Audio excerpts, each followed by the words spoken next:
Hello friends, welcome to my channel. मैं हूं अंजलि और आप देख रहे हो हेल्दी प्लांट्स विद अंजलि।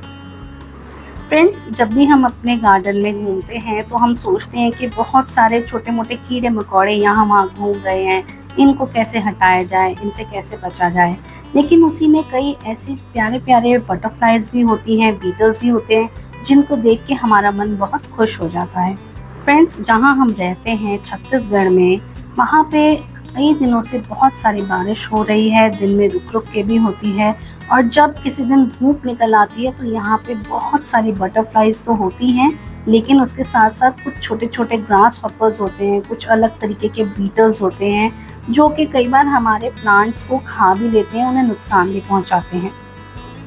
तो आज की इस वीडियो में हम आपको ये ही बताने वाले हैं कि ये पॉलिनेटर्स हैं जो कि हमारे गार्डन में हमारी सब्जियों को पॉलिनेट होने में मदद करते हैं। फ्रेंड्स, अभी हमारा गार्डन ग्राउंड फ्लोर पे है, लेकिन लास्ट ईयर हमारा गार्डन फर्स्ट फ्लोर पे हमने बनाया था, तो हमें लौकी को हमेशा हैंड पॉलिनेट करना पड़ता था। और अभी भी हम देखते हैं कि लौकी के फूल जो हैं शाम को खिलते हैं और उसके बाद उसमें पॉलिनेटर्स का इतना अटैक नहीं होता, इसीलिए वहाँ पे हमारी लौकी पॉलिनेट हो भी नहीं पा रही थी। और इस बार गर्मी इतनी ज़्यादा पड़ी कि बहुत ही कम फ्लावर्स आए हमारे लौकी के पौधे में।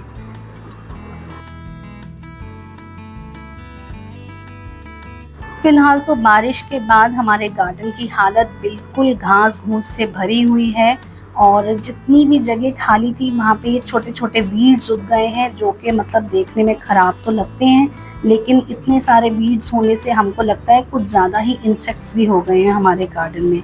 तो कुछ दिनों में हम इस वीड को, घास को हटवाएंगे भी और क्लीनिंग करेंगे, थोड़ी गार्डन की न्यू सेटिंग भी करेंगे, वो आने वाली वीडियोज़ में आपसे शेयर भी करेंगे।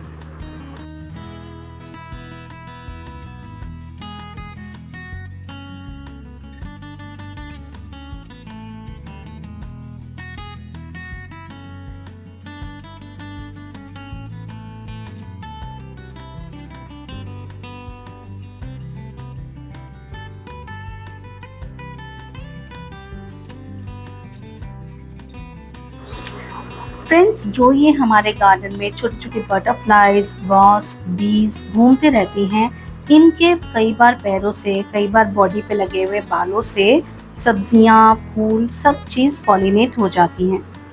हम सबके गार्डन के लिए भी और हमारे एक हेल्दी इकोसिस्टम के लिए भी ये सभी पॉलिनेटर्स बहुत ज़रूरी हैं। और इन्हीं इंसेक्ट्स के बीच में एक ऐसा इंसेक्ट होता है जिसको कहते हैं वॉस्प। इसको देख के कई बार हम इसके कलर से डर भी जाते हैं, और ये ज़्यादा पॉलिनेट भी नहीं करते, लेकिन ये ऐसे कुछ कीड़े मकोड़ों को खा लेते हैं जो हमारे गार्डन के लिए डेंजर भी हो सकते हैं। तो अपने गार्डन में अगर आपको वास्प दिखे तो कोई केमिकल का छिड़काव बिल्कुल मत कीजिएगा, उनको भी थोड़ी देर आके अपने गार्डन में घूमने दीजिए। फ्रेंड्स, अब हम आपको बताएंगे कि लौकी का हैंड पॉलिनेशन हमने किस तरह किया। ज़्यादातर लौकी में जो फ्लावर्स होते हैं, मेल और फीमेल अलग अलग फ्लावर होते हैं, और जब दोनों आपको अपने प्लांट में दिखने लगे तब आप इनको अच्छे से पॉलिनेट कर सकते हैं।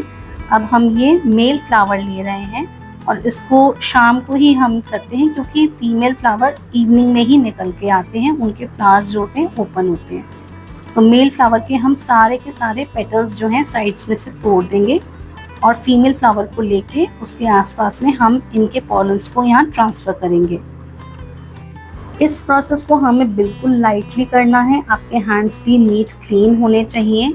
और जब इसको करें तो ये ना हो कि फीमेल फ्लावर भी, कई बार ऐसा होता है पेटल साइड में से टूट जाती हैं, इसलिए बिल्कुल लाइट हैंडेडली हमें ये वर्क करना है। 3-4 एक साथ फीमेल फ्लावर आए हैं अब की बार हमारे इस प्लांट में, तो हम 2 को पॉलिनेट कर रहे हैं। देखते हैं कि दोनों पॉलिनेट होंगे या नहीं होंगे। एक साथ कई सारी लौकी आएंगी तो प्लांट के ऊपर स्ट्रेस ज़रूर पड़ेगा, क्योंकि ये प्लांट हमारा कुछ पॉट के अंदर लगा हुआ है, कुछ तो ज़मीन में इसकी रूट्स जा रही हैं। और 3-4 डेज़ के बाद हमने देखा कि दोनों लौकी हमारी पॉलिनेट हो गई है। दोनों लौकी के फ्लावर हमारे अच्छे से पॉलिनेट हो गए और लौकी इसमें बनने लगी है। 3 से 4 दिन में ही आपको रिजल्ट दिखाई दे जाएगा। अगर पॉलिनेट करने के बाद बारिश आ जाती है तो ये सक्सेसफुल नहीं होगा, इसीलिए प्रॉब्लम भी हो सकती है। उसके अंदर आप ये कर सकते हैं कि ना इसको कवर कर सकते हैं हम किसी लाइट क्लॉथ से कि इसके अंदर पॉलिनेशन हो जाए। जब लौकी के प्लांट में हम पॉलिनेशन कर लेते हैं तो हम कुछ खाद भी इसमें ज़रूर डालेंगे, क्योंकि अब प्लांट के ऊपर स्ट्रेस पड़ेगा फूड बनाने का, तो उसको और एनर्जी और फर्टिलाइज़र की ज़रूरत भी होगी।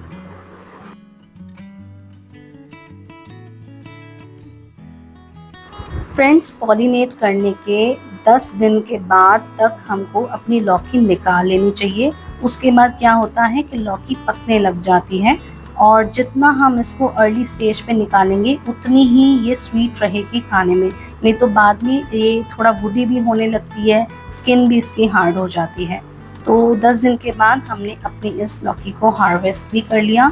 दूसरा जो फ्लावर था वो लगता है कि सूख गया है और वो नहीं राइप हो पाएगा अच्छे से, लेकिन जो एक और हमारी लौकी थी वो रेडी है, उसको हमने अपना 10 दिन के बाद निकाल लिया। टाइम टाइम पे हम अपने प्लांट को चेक भी करते रहते हैं। कुछ हमें लगता है डेड स्टेम्स हैं या डेड फ्लावर्स हैं, उनको भी हम रिमूव करते रहते हैं।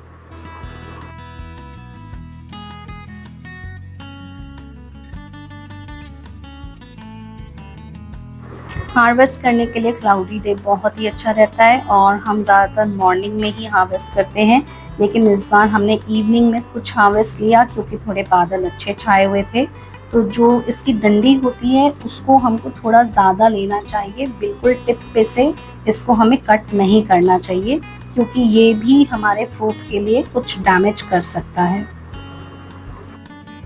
आपको ये इन्फॉर्मेशन कैसे लगी हमको कमेंट करके ज़रूर बताइएगा।